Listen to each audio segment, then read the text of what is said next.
알 수 없는 번호였다. 한지우는 미간을 찌푸리며 전화를 받았다. 렉서스 ES300H의 스피커폰 너머로 흘러나오는 목소리는 다급했다. 한지우 변호사님, 여기 서울중앙병원 응급실입니다. 강태준 씨 보호자분 맞으신가요? 심장이 쿵 하고 바닥으로 떨어지는 것 같았다. 여의도 정인 로펌 사무실에서 막 출발해 중요한 M&A 최종 발표를 위해 강남의 클라이언트 회사로 향하던 길이었다. 며칠 밤샘 근무로 피로가 극에 달했지만 이 계약만 성공시키면 최연소 파트너 변호사 자리가 눈앞이었다. 네, 제가 아내입니다. 무슨 일이죠? 목소리가 형편없이 떨려 나왔다. 남편분께서 교통사고로 지금 위독하십니다. 빨리 와주셔야 할 것 같습니다. 정신을 차렸을 때 지우는 병원 복도 차가운 의자에 홀로 앉아 있었다. 수술실 램프의 붉은빛만이 불안하게 깜빡이고 있었다. 태주는 대형 트럭과의 정면 충돌로 심각한 다발성 외상을 입었고 생존 확률은 희박하다는 말을 들었다. 믿을 수 없었다. 몇 시간 전까지만 해도 아침 식탁에서 무심한 표정으로 신문을 넘기던 사람이었다. 그게 마지막 모습이 될 줄이야. 성공. 오직 그것만을 향해 숨가쁘게 달려온 지난 10년이었다. 가난했던 어린 시절 매일 밤 부모님의 절규와 한숨 소리를 자장가 삼아 잠들었던 소녀. 지우에게 성공은 구원이자 존재 이유였다. 그래서 누구보다 치열하게 공부했고 국내 최고 로펌 정인의 변호사가 되었다.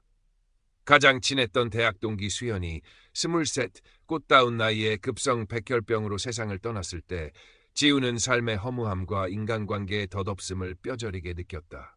그리고 그 슬픔을 성공에 대한 더욱 강한 집착으로 덮어버렸다. 태준과의 결혼 역시 계산된 선택이었다. 안정적인 직장, 번듯한 집안, 사랑보다는 조건이 우선이었다. 우리는 서로에게 필요한 것을 제공하는 비즈니스 파트너에 가까웠다. 시간이 얼마나 흘렀을까? 수술실 문이 열리고 의사가 지친 얼굴로 걸어 나왔다. 최선을 다했지만 출혈이 너무 심합니다. 마음의 준비를 하셔야 할 것 같습니다. 세상이 무너지는 듯한 절망감에 지우는 주저앉아 버렸다. 태준의 손을 잡고 싶었다. 그의 온기를 느끼고 싶었다. 하지만 이미 싸늘하게 식어가고 있을지도 모른다는 생각에 차마 수술실로 들어갈 용기가 나지 않았다. 아니야, 태준 씨는 강한 사람이잖아. 이렇게 쉽게 갈 리 없어. 부정하고 또 부정했지만 현실은 냉혹했다. 간호사가 건네준 태준의 소지품 속에서 구겨진 쪽지 하나가 발견되었다. 지우야, 오늘 발표 잘하고 끝나면 전화해. 저녁은 같이 먹자. 당신이 좋아하는 파스타 해줄게. 서툰 글씨체 짧은 문장, 그 속에 담긴 따뜻함이 비수처럼 가슴을 찔렀다. 단 한 번도 따뜻한 밥 한 끼 제대로 차려준 적 없는 자신이 혐오스러웠다. 눈물이 봇물처럼 터져나왔다. 그때였다. 갑자기 병원 복도 전체가 강렬한 흰빛에 휩싸였다. 눈을 뜰 수 없을 만큼 밝은 빛이었다. 그리고 이상하게도 마음이 편안해지기 시작했다. 모든 소리가 멀어지고 몸이 가볍게 떠오르는 듯한 느낌. 지우는 자신도 모르게 빛을 향해 손을 뻗었다. 여긴 어디지? 낯선 공간이었다. 끝없이 펼쳐진 하얀 모래사장 위를 맨발로 걷고 있었다. 따뜻한 햇살이 온몸을 감쌌고 부드러운 바람이 머리카락을 간지렸다. 현실의 고통이나 슬픔은 조금도 느껴지지 않았다. 오직 평화와 안온함만이 가득했다. 저 멀리 익숙한 인형이 보였다. 돌아가신 할머니였다. 지우가 어릴 적 유일하게 기댈 수 있었던 세상에서 가장 따뜻했던 사람. 할머니는 인자한 미소로 지우를 향해 손짓하고 있었다. 지우야, 이리 오너라. 애썼다, 내 강아지. 할머니의 목소리는 예전 그대로였다. 지우는 어린아이처럼 할머니 품에 달려가 안겼다. 할머니의 품은 여전히 따뜻하고 포근했다. 할머니, 저 너무 힘들었어요. 지우는 참았던 울음을 터뜨렸다. 할머니는 말없이 지우의 등을 토닥여 주었다. 한참을 울고 난 지우에게 할머니가 부드럽게 말했다. 다 안다, 다 알아. 내 마음고생 심했던 거. 하지만 지우야, 아직 네가 매듭지어야 할 인연들이 남아있단다. 사랑하는 법을 더 배우거라. 내 마음속에 차가운 돌덩이를 녹여야 한단다. 사랑이요? 전 사랑 같은 거 잘 몰라요. 아니다. 내 안에도 따뜻한 샘물이 흐르고 있단다. 그걸 발견하고 나누는 것이 네가 이 생에서 해야 할 숙제다. 아직 내 시간은 끝나지 않았어. 할머니의 말씀은 아련하게 들려왔지만 이상하게도 마음 깊이 새겨졌다. 할머니는 지우의 손에 작은 나무 목각 인형 하나를 쥐어주었다. 어릴 적 할머니가 직접 깎아 만들어준 늘 지니고 다니던 인형이었다. 이걸 보면 할미를 기억하렴, 그리고 용기를 내렴. 그 말을 끝으로 할머니의 모습이 점점 희미해지기 시작했다. 빛이 다시 한번 지우를 감쌌고 그녀는 깊은 잠에 빠져들듯 의식을 잃었다. 정신을 차렸을 때 지우는 병실 침대에 누워 있었다. 코에는 산소줄이 연결되어 있었고 팔에는 링거 주사가 꽂혀 있었다. 창밖은 어두웠다. 자신이 얼마나 오랫동안 의식을 잃었는지 알 수 없었다. 머릿속은 안개처럼 뿌옇고 꿈인지 현실인지 분간하기 어려웠다. 문득 태준이 생각났다. 그래, 태준 씨. 태준 씨는 어떻게 됐지? 지우는 다급하게 간호사 호출 버튼을 눌렀다. 잠시 후 들어온 간호사는 지우가 깨어난 것을 보고 놀란 표정을 지었다. 한지우 변호사님, 정신이 드세요? 세상에, 정말 기적이에요. 간호사의 호들갑스러운 반응에 지우는 어리둥절했다. 제 남편 강태준 씨는 어떻게 됐나요? 네, 강태준 씨요. 간호사는 더욱 이해할 수 없다는 표정을 지었다. 변호사님, 지금 무슨 말씀을 하시는 거예요? 교통사고를 당하신 건 변호사님이세요. 지난 사흘 동안 의식불명 상태셨다고요. 사흘? 내가 사흘 동안이나 의식을 잃고 있었다고? 그럼 태준 씨는? 지우는 혼란스러움에 몸부림쳤다. 아니에요. 사고를 당한 건 제 남편이에요. 전 분명 남편 소식을 듣고 병원으로 왔는데. 지우의 절규에 가까운 외침에 간호사는 당황하며 의사를 호출했다. 잠시 후 도착한 주치의는 지우의 상태를 살피며 차분하게 설명했다. 한지우 변호사님, 진정하세요. 지난 3일 전 변호사님께서 운전하시던 차량이 여의도 국회의사당 앞에서 마주오던 덤프트럭과 정면 충돌했습니다. 두부 외상과 다발성 장기 손상으로 매우 위독한 상태셨습니다. 저희도 사실 마음의 준비를 하고 있었습니다. 그런데 정말 기적적으로 오늘 새벽부터 상태가 호전되기 시작하셨습니다. 의사의 설명은 지우에게 더 큰 충격으로 다가왔다. 내가 사고를 당했다고? 그럼 내가 병원 복도에서 느꼈던 그 절망감, 태준의 수술을 기다리던 그 시간들은 다 뭐였단 말인가? 그리고 할머니를 만났던 그 생생한 경험은? 지우는 자신의 기억과 현실 사이에 엄청난 괴리감에 몸서리쳤다. 마치 누군가 악의적인 장난을 친 것처럼 기억의 조각들이 뒤죽박죽 섞여 있었다. 어쩌면 그 모든 것이 사고로 인한 충격으로 만들어낸 환각이었을지도 모른다. 하지만 할머니의 따뜻한 품, 목각 인형의 감촉, 사랑하는 법을 더 배우거라던 그 목소리는 너무나도 선명했다. 그건 단순한 꿈이나 환각이라고 치부하기에는 너무나 생생한 현실감을 가지고 있었다. 며칠 후 일반 병실로 옮겨진 지우에게 태준이 찾아왔다. 그는 초췌한 모습이었지만 지우가 깨어났다는 사실에 안도하는 기색이 역력했다. 지우야, 괜찮아? 정말 다행이야. 태준은 지우의 손을 잡으며 떨리는 목소리로 말했다. 지우는 태준의 얼굴을 보자 왈칵 눈물이 쏟아졌다. 자신이 겪었던 그 혼란스러운 기억 속에서 태준을 잃을지도 모른다는 공포가 얼마나 컸었는지 새삼 깨달았다. 태준 씨, 나 이상한 꿈을 꿨어. 당신이 사고를 당하는 꿈을. 지우는 차마 임사 체험에 대해서는 털어놓지 못하고 얼버무렸다. 태준은 지우의 머리를 쓰다듬으며 말했다. 다 지난 일이야. 이제 괜찮아. 당신만 무사하면 돼.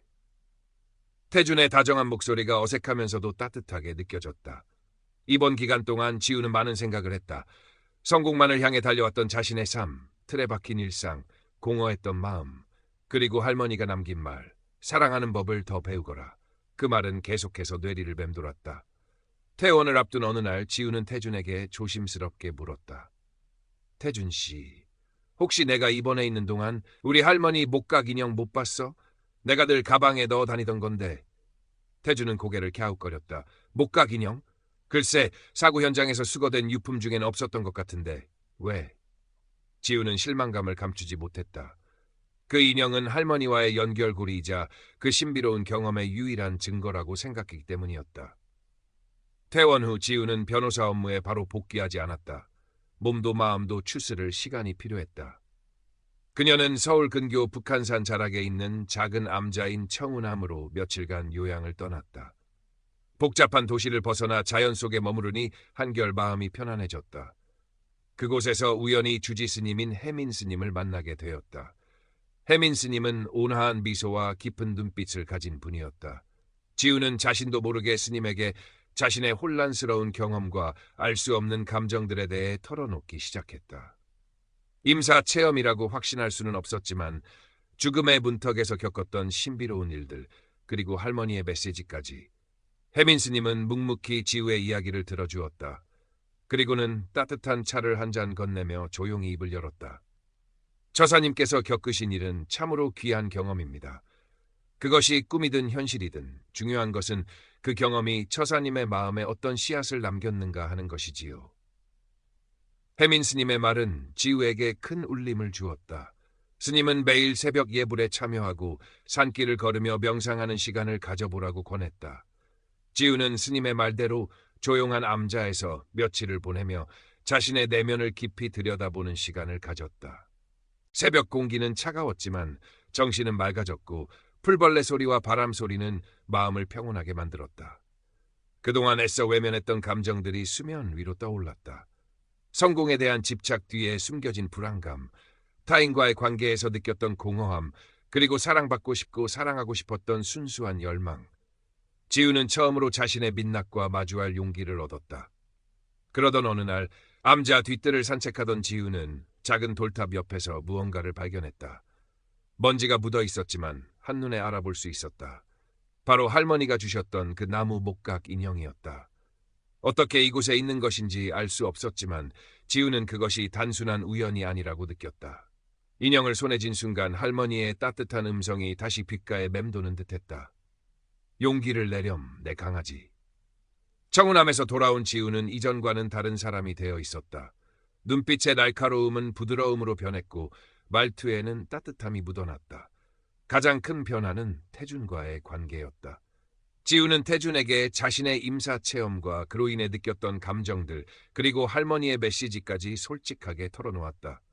처음에는 반신반의하던 태준도 지우의 진심 어린 모습과 그녀의 변화를 보며 점차 마음을 열었다. 사실 나도 당신이 너무 일에만 빠져 있어서 외로웠어. 우리가 다시 예전처럼, 아니 예전보다 더 잘 지낼 수 있을까? 태준의 조심스러운 물음에 지우는 그의 손을 잡으며 말했다. 노력할게. 우리 정말 서로를 아끼고 사랑하는 부부가 되어보자. 두 사람 사이에는 오랜만에 진심 어린 대화가 오갔고 그동안 쌓였던 오해와 서운함이 눈 녹듯 사라지는 것을 느꼈다. 지우는 더 이상 값비싼 레스토랑에서의 저녁 식사나 명품 선물이 아닌 태준과 함께 장을 보고 소박한 저녁을 만들어 먹는 일상에서 행복을 발견했다. 주말에는 함께 북한산 둘레길을 걸었고 길가에 핀 작은 들꽃의 아름다움에 감탄하기도 했다. 몇 달 후 지우의 몸이 완전히 회복되자 정인의 대표 변호사가 직접 그녀를 찾아왔다. 한 변호사, 이제 복귀해야지. 자네 없으니까 회사가 영 안 돌아가. 이번에 돌아오면 최연소 파트너 자리 약속하지. 파격적인 조건이었다. 과거의 지우였다면 두말 없이 받아들였을 것이다. 성공, 명예, 부, 그것이 그녀가 그토록 갈망했던 모든 것이었으니까. 하지만 지금의 지우는 달랐다. 그녀는 잠시 생각에 잠겼다. 로펌의 화려한 성공과 임사체험에서 느꼈던 평화로운 삶 사이에서 마음이 흔들렸다. 그때 TV 뉴스에서 우연히 한 노인의 사연을 보게 되었다. 몇 년 전 지우가 맡았던 대형 병원 의료소송 사건의 피해자였다. 당시 지우는 병원 측의 변호를 맡아 승소를 이끌어냈지만 그 과정에서 피해자인 노인의 절박한 상황을 철저히 외면했었다. 뉴스는 노인이 경제적 어려움과 소송 후유증으로 여전히 고통받고 있으며 아무런 보상도 받지 못한 채 힘겹게 살아가고 있다고 전했다. 지우는 가슴을 치는 듯한 강한 충격과 함께 깊은 죄책감을 느꼈다. 과거 자신의 냉정함과 오직 승리만을 추구했던 이기심이 한 사람의 인생을 얼마나 처참하게 망가뜨렸는지 똑똑히 보았다. 사랑하는 법을 더 배우거라. 할머니의 목소리가 귓가를 맴돌았다. 다음 날 지우는 로펌 대표를 찾아가 정중하게 복귀 제안을 거절했다. 그리고 수소문 끝에 그 뉴스의 주인공이었던 박 할머니를 찾아갔다. 허름한 단칸방에서 홀로 힘겹게 살아가는 할머니의 모습은 지우의 마음을 더욱 아프게 했다. 지우는 할머니 앞에 무릎을 꿇고 진심으로 사죄했다. 할머님, 제가 정말 큰 잘못을 저질렀습니다. 용서받지 못할 일이라는 거 알지만 이렇게라도 사죄드리고 싶습니다. 처음에는 경계하던 할머니도 지우의 진심 어린 눈물에 조금씩 마음을 여는 듯했다. 지우는 그날부터 매일 할머니를 찾아가 말벗이 되어드리고 반찬거리를 사다 드리며 할머니를 살뜰히 챙겼다. 그리고 자신이 가진 법률 지식을 이용해 할머니가 정당한 보상을 받을 수 있도록 무료 변론을 시작했다. 돈이나 명예를 위한 것이 아니었다. 오직 한 인간으로서, 그리고 자신이 저지른 과오를 조금이라도 만회하고 싶은 간절한 마음에서 비롯된 행동이었다. 이 과정은 쉽지 않았다. 거대 병원을 상대로 다시 싸움을 시작하는 것은 계란으로 바위치기처럼 보였다. 정인에서 함께 일했던 동료들은 지우의 행동을 이해하지 못했고 심지어 미쳤다고 수군거리기도 했다.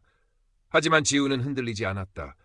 그녀에게는 더 이상 잃을 명예도 지켜야 할 성공도 없었다. 오직 박할머니의 빼앗긴 권리를 되찾아주고 할머니의 얼굴에 다시 웃음을 찾아드리고 싶다는 간절한 소망뿐이었다. 태주는 그런 지우를 묵묵히 지지해 주었다. 밤늦게까지 서류와 씨름하는 지우를 위해 따뜻한 차를 내어주고 재판 준비로 지쳐 쓰러질 때면 어깨를 빌려주었다. 혜민 스님 역시 지우에게 끊임없는 격려와 지혜를 보내주었다. 처사님, 가장 어두운 밤하늘에서 별이 가장 밝게 빛나는 법입니다.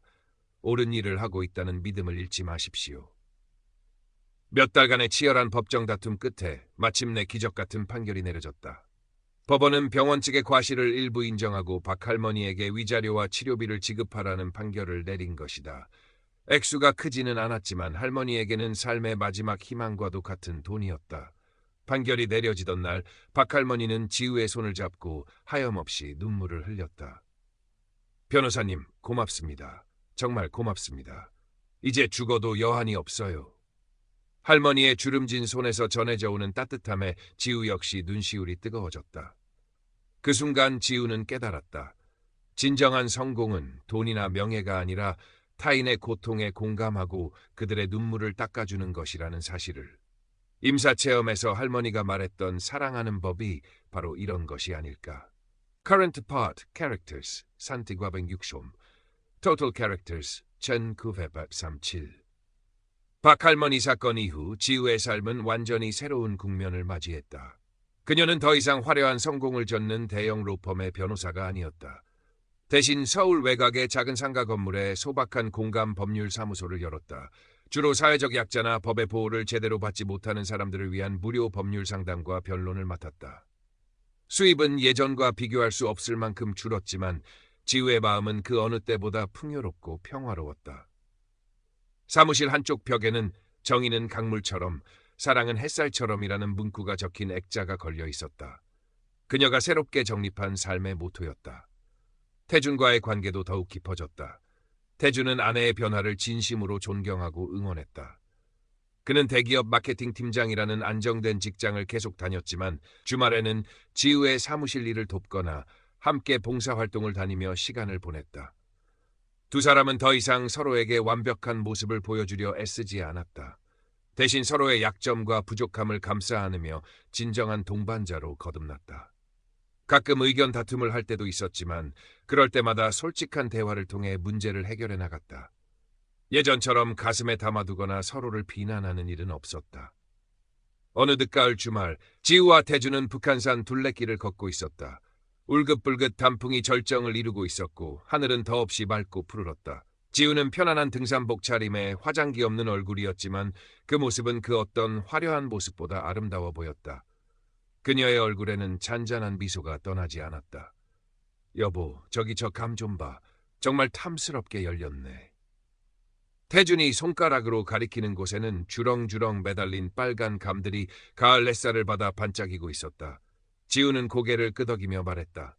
그러게, 자연은 참 신비로워. 매년 어김없이 저렇게 아름다운 결실을 맺잖아. 문득 지우는 가방에서 작은 나무 목각 인형을 꺼냈다. 할머니의 인형이었다. 청운함에서 기적처럼 다시 찾은 후 지우는 그 인형을 늘 지니고 다녔다. 인형을 가만히 쓰다듬던 지우가 나지막이 속삭였다. 할머니, 저 잘하고 있는 거 맞죠? 할머니가 말씀하신 것처럼 사랑하는 법을 조금씩 배워가고 있는 것 같아요. 그때 등산로 옆 작은 벤치에 앉아 쉬고 있던 한 노부부가 지우에게 말을 걸어왔다. 아가씨, 혹시 저 아래 약수터 가는 길이 이쪽이 맞소? 지우는 환한 미소로 답했다. 네, 어르신. 이 길로 쭉 내려가시면 오른쪽에 약수터가 보일 거예요. 물맛이 아주 좋답니다. 노부부는 고맙다며 인사를 건넸고 지우는 그들의 뒷모습을 따뜻한 시선으로 바라보았다.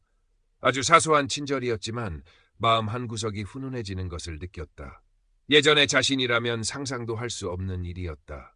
타인에게 먼저 말을 걸거나 도움을 주는 것은 그녀의 사전에 없는 단어였다. 해가 뉘엿뉘엿 서산으로 기울고 있었다.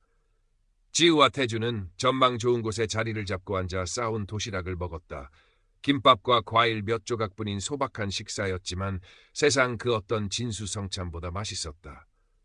지우야, 당신 요즘 정말 행복해 보여. 태준이 지우의 머리카락을 부드럽게 쓸어 넘기며 말했다. 지우는 태준의 어깨에 살며시 머리를 기댔다. 응, 행복해. 예전에는 성공하면 행복해질 거라고 생각했는데 아니었어. 진짜 행복은 아주 가까운 곳에 있더라고. 당신이랑 이렇게 마주 앉아 밥 먹는 거, 길에서 만난 사람에게 작은 도움을 주는 거, 그리고 내가 가진 작은 능력으로 누군가의 눈물을 닦아주는 거.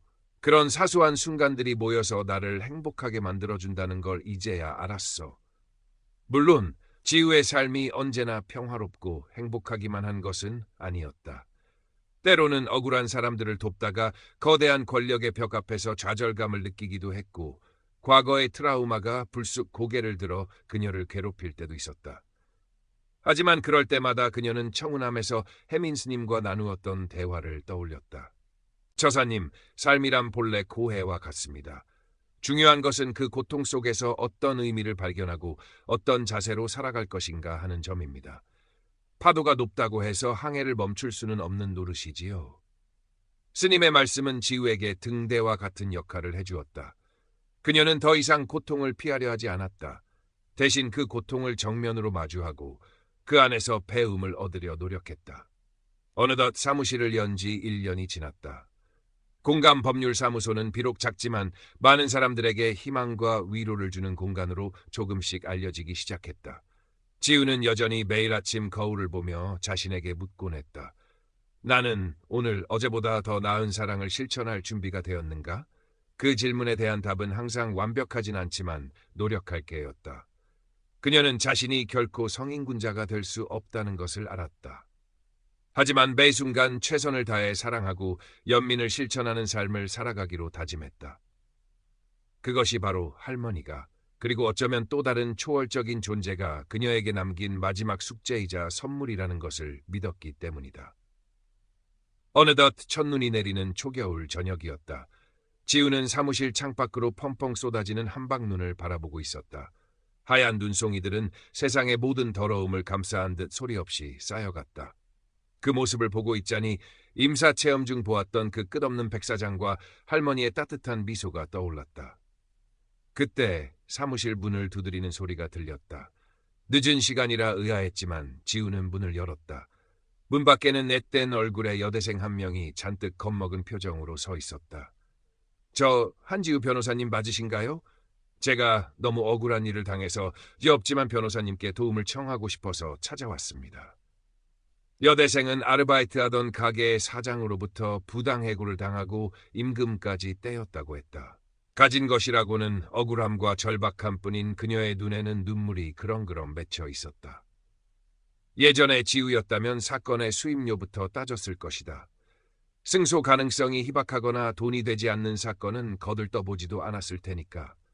하지만 지금의 지우는 달랐다. 그녀는 여대생을 따뜻한 차 한 잔과 함께 안으로 들였다. 그리고 밤늦도록 그녀의 이야기를 귀담아 들었다. 여대생의 이야기는 법적으로 다투기에는 증거가 부족하고 승소 가능성도 낮아 보였다. 하지만 지우는 그녀의 절박한 눈빛에서 과거 자신의 모습을 보았다. 힘없고 억울했던 세상의 냉혹함 앞에 홀로 내던져졌던 자신의 모습을. 학생, 많이 힘들었겠네요. 제가 학생의 억울함을 전부 풀어줄 수 있을지는 모르겠지만 학생 편에서 최선을 다해 돕겠습니다. 지우의 따뜻한 말에 여대생은 결국 참았던 눈물을 터뜨렸다. 그날 밤 지우는 잠 못 이루고 뒤척였다. 여대생의 사건은 어쩌면 또 다른 계란으로 바위치기가 될지도 몰랐다. 하지만 그녀는 포기하고 싶지 않았다. 설령 패소하더라도 그 과정에서 여대생이 혼자가 아니라는 것, 세상에는 아직 정의와 양심을 믿는 사람이 있다는 것을 느끼게 해주고 싶었다. 다음 날 아침, 지우는 여느 때보다 일찍 사무실로 향했다. 창밖은 밤새 내린 눈으로 온통 하얗게 변해 있었다. 마치 새로운 시작을 축복하는 것처럼. 사무실에 도착한 지우는 책상 위에 놓인 작은 나무 복각 인형을 가만히 쓸어보았다. 그리고는 굳은 다짐과 함께 컴퓨터를 켰다. 그녀의 손가락이 키보드 위에서 힘차게 움직이기 시작했다. 몇 주 후, 지우는 여대생의 부당해고 및 임금체불 사건을 맡아 해당 가게 사장과 힘겨운 싸움을 벌였다. 예상대로 사장은 막무가내였고 증거도 턱없이 부족했다. 하지만 지우는 포기하지 않았다. 밤낮으로 관련 법규를 찾아보고 비슷한 판례들을 분석했으며 혹시 모를 증인을 찾기 위해 발로 뛰었다. 그 과정에서 태주는 든든한 지원군이 되어주었다. 지친 지우를 위해 도시락을 싸다 주기도 하고 늦은 밤까지 함께 남아 자료 정리를 돕기도 했다. 해민 스님 역시 지우가 흔들릴 때마다 전화로 따뜻한 격려를 아끼지 않았다. 처사님, 결과에 너무 연연하지 마십시오. 가장 중요한 것은 과정 속에서의 진심입니다. 마침내 노동위원회에서 조정기일이 잡혔다. 지우는 최선을 다해 여대생의 입장을 변론했다. 그녀의 논리 정연하면서도 진심이 담긴 변론은 조정위원들의 마음을 움직였다. 결국 가게 사장은 여대생에게 빌린 임금 전액을 지급하고 정식으로 사과하는 조건으로 조정이 성립되었다. 비록 완전한 승소는 아니었지만 여대생에겐 더없이 값진 결과였다. 조정실을 나오며 여대생은 지우의 손을 꼭 잡고 몇 번이고 고맙다는 인사를 했다. 변호사님, 정말 감사합니다. 변호사님 덕분에 다시 세상을 믿고 살아갈 용기를 얻었어요. 그 말에 지우는 가슴 벅찬 감동을 느꼈다. 이것이 바로 자신이 변호사로서 그리고 한 인간으로서 살아가야 할 이유라는 것을 다시 한번 확인하는 순간이었다. 사무실로 돌아온 지우는 창가에 서서 깊은 숨을 내쉬었다. 마음 한구석이 따뜻한 온기로 가득 차는 것을 느꼈다. 그때 책상 위에 놓인 휴대폰이 울렸다. 태준이었다. 지우야, 오늘 저녁 뭐 먹고 싶어? 내가 맛있는 거 해줄게. 지우의 입가에 잔잔한 미소가 떠올랐다. 당신이 해주는 거라면 뭐든 다 좋아. 대신 오늘은 내가 장 봐서 갈게. 같이 만들자. 평범한 일상, 소박한 행복. 지우는 더 이상 과거처럼 화려한 성공이나 타인의 인정을 갈망하지 않았다. 그녀는 이미 세상에서 가장 소중한 것을 얻었기 때문이었다. 그것은 바로 사랑하는 사람과 함께하는 시간, 그리고 타인에게 따뜻한 마음을 나눌 수 있는 용기였다. 그녀의 삶은 여전히 진행 중이었다. 때로는 넘어지고 상처받을지라도 그녀는 다시 일어설 것이고 또다시 사랑할 것이고 끊임없이 성장해 나갈 것이었다. 창밖의 겨울 햇살이 유난히 따스하게 느껴졌다. 지우는 가슴속에 고이 간직해온 할머니의 목소리를 떠올렸다. 사랑하는 법을 더 배우거라, 내 강아지. 그리고 조용히 대답했다. 네, 할머니. 저 지금 열심히 배우고 있어요. 아주 조금씩. 하지만 분명히요. 그녀의 마음속에는 이미 수많은 사랑의 씨앗들이 뿌려져 따뜻한 햇살을 기다리며 조용히 움트고 있었다. 그것들은 언젠가 아름다운 꽃을 피우고 또 다른 누군가에게 희망과 위로의 향기를 전해줄 것이었다. 지우는 그것을 믿었다. 그리고 그 믿음 안에서 그녀는 오늘도 한 걸음 더 나아갈 준비를 하고 있었다. 시간은 흘러 봄이 찾아왔다.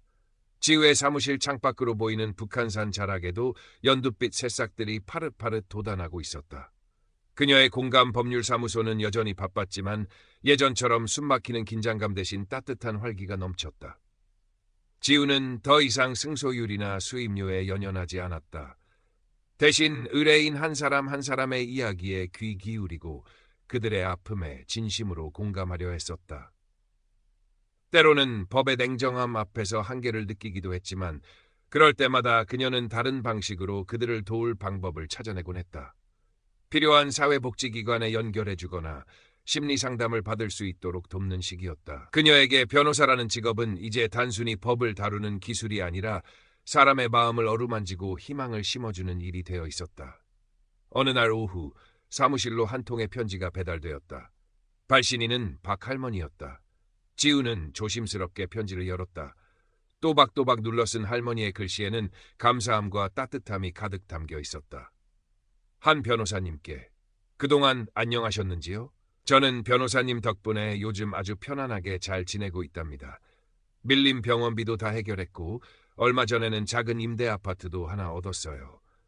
다 변호사님이 애써주신 덕분입니다. 예전에는 세상을 원망하고 죽고 싶은 생각뿐이었는데 변호사님을 만나고 나서 다시 살아갈 용기를 얻었습니다. 변호사님은 제게 단순한 변호사가 아니라 어둠 속에서 만난 한 줄기 빛과 같았습니다. 부디 변호사님도 늘 건강하시고 지금처럼 좋은 일 많이 하시면서 행복하게 지내시기를 멀리서나마 늘 기도하겠습니다. 언젠가 따뜻한 봄날 예쁜 꽃이라도 한 송이 사들고 변호사님 사무실에 한번 찾아뵙고 싶습니다. 다시 한번 진심으로 감사드립니다. 방놀림. 편지를 읽는 동안 지우의 눈가에는 촉촉한 이슬이 맺혔다. 자신이 한 작은 행동이 한 사람의 삶에 얼마나 큰 변화를 가져다 줄 수 있는지 새삼 깨닫는 순간이었다. 그녀는 편지를 고이 접어 책상 서랍 가장 깊숙한 곳에 넣어두었다.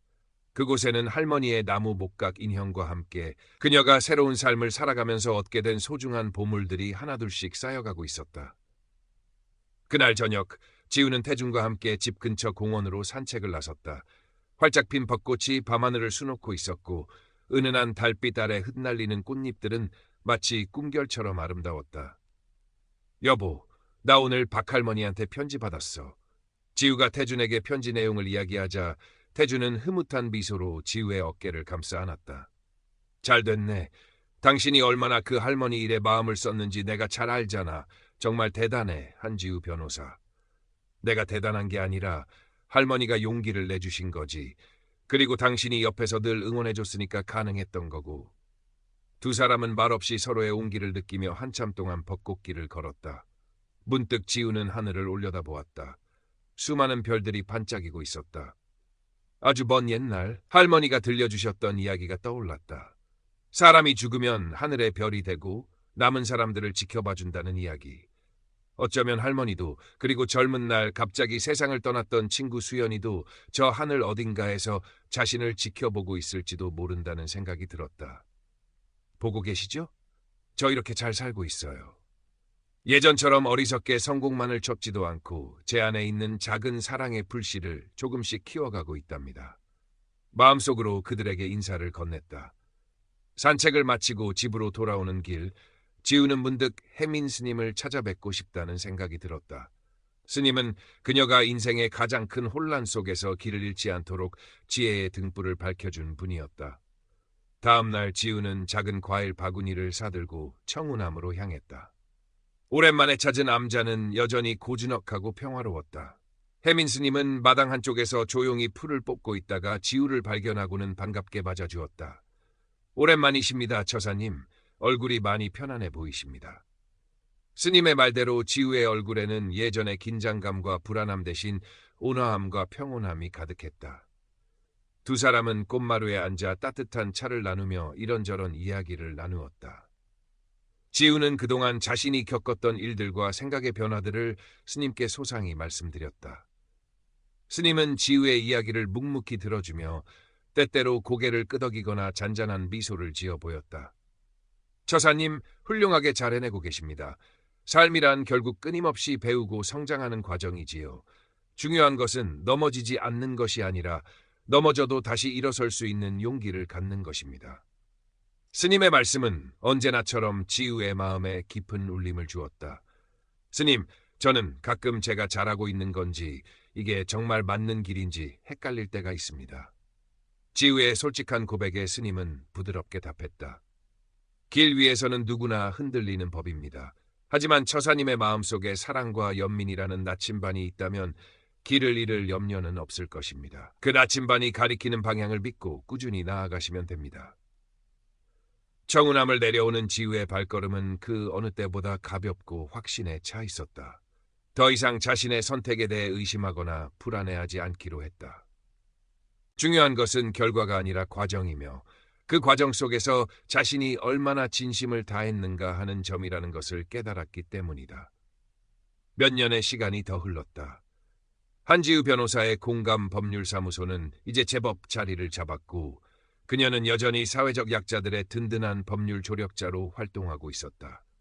태준과의 사이에는 예쁜 딸아이도 하나 생겼다. 아이의 맑은 눈망울을 볼 때마다 지우는 세상 모든 것에 감사하는 마음을 갖게 되었다. 그녀는 딸에게 물질적인 풍요로움보다는 사랑과 연민의 가치를 가르치려 노력했다. 주말이면 함께 봉사활동을 가거나 자연 속에서 작은 생명들의 소중함을 일깨워주곤 했다. 어느 화창한 일요일 오후, 지우는 가족과 함께 서울숲으로 나들이를 나왔다. 돗자리를 펴고 앉아 준비해온 도시락을 먹고 있는데 저만치에서 한 무리의 아이들이 비눗방울을 불며 즐겁게 뛰어놀고 있었다. 그 모습을 흐뭇하게 바라보던 지우의 눈에 문득 익숙한 얼굴 하나가 들어왔다. 몇 년 전 부당해고 문제로 도움을 주었던 여대생이었다. 이제는 어엿한 사회인이 되어 봉사단체 회원들과 함께 아이들을 위한 행사를 진행하고 있는 듯했다. 지우는 잠시 망설이다가 그녀에게 다가갔다. 안녕하세요. 혹시 예전에 제가... 말을 채 끝내기도 전에 여대생이 먼저 지우를 알아보고는 환하게 웃으며 달려왔다. 변호사님, 정말 오랜만이에요. 여기서 이렇게 뵙게 될 줄은 몰랐어요. 그녀는 예전에 겁 많고 위축되었던 모습은 온데간데 없이 밝고 자신감 넘치는 모습이었다. 잘 지내셨어요? 저는 변호사님 덕분에 그때 용기를 얻어서 다시 공부 시작했고 지금은 사회복지사로 일하고 있어요. 변호사님처럼 어려운 사람들을 돕는 일을 하고 싶었거든요. 그녀의 말에 지우는 가슴 뭉클한 감동을 느꼈다. 자신이 뿌린 작은 씨앗 하나가 이렇게 아름다운 꽃으로 피어난 것을 확인하는 순간이었다. 두 사람은 한참 동안 서로의 안부를 묻고 이야기를 나누었다. 헤어질 시간이 되자 여대생은 지우의 손을 꼭 잡으며 말했다. 변호사님, 제 인생의 은인이세요. 언젠가 꼭 한번 찾아뵙고 제대로 감사 인사를 드리고 싶었는데 오늘 이렇게 만나게 되어서 정말 기쁩니다. 지우는 그녀의 손을 마주 잡으며 따뜻하게 말했다. 은인이라니요. 과찬이세요. 오히려 제가 더 고맙습니다. 이렇게 건강하고 멋진 모습으로 다시 만나게 되어서요. 앞으로도 지금처럼 좋은 일 많이 하시길 응원할게요. 여대생과 헤어진 후 지우는 다시 가족들이 있는 돗자리로 돌아왔다. 태주는 아무 말 없이 지우의 어깨를 토닥여 주었고 딸아이는 지우의 품에 안겨 재롱을 부렸다. 지우는 사랑하는 가족들의 온기를 느끼며 잔잔한 행복감에 젖어들었다. 그녀는 더 이상 과거의 성공이나 명예를 그리워하지 않았다. 그녀의 삶은 여전히 소박했지만 그 안에는 세상 그 무엇과도 바꿀 수 없는 소중한 가치들로 가득 차 있었다. 저녁 노을이 붉게 물들기 시작할 무렵 지우는 문득 하늘을 올려다보았다. 아주 오래전 임사체험 속에서 할머니가 자신에게 건넸던 마지막 말이 떠올랐다. 사랑하는 법을 더 배우거라, 내 강아지. 지우는 가만히 눈을 감고 마음속으로 대답했다. 네, 할머니. 저 지금 아주 열심히 사랑하는 법을 배우고 있어요. 그리고 제가 배운 그 사랑을 세상 모든 사람들과 함께 나누고 싶어요. 그녀의 입가에는 세상에서 가장 평화롭고 아름다운 미소가 떠올랐다. 그것은 바로 진정한 자신을 찾고 삶의 의미를 깨달은 자만이 지을 수 있는 그런 미소였다. 그녀의 새로운 삶은 이제 막 시작된 것이나 다름없었다. 그리고 그 삶은 분명 이전과는 비교할 수 없을 만큼 풍요롭고 의미 있는 여정이 될 것이었다.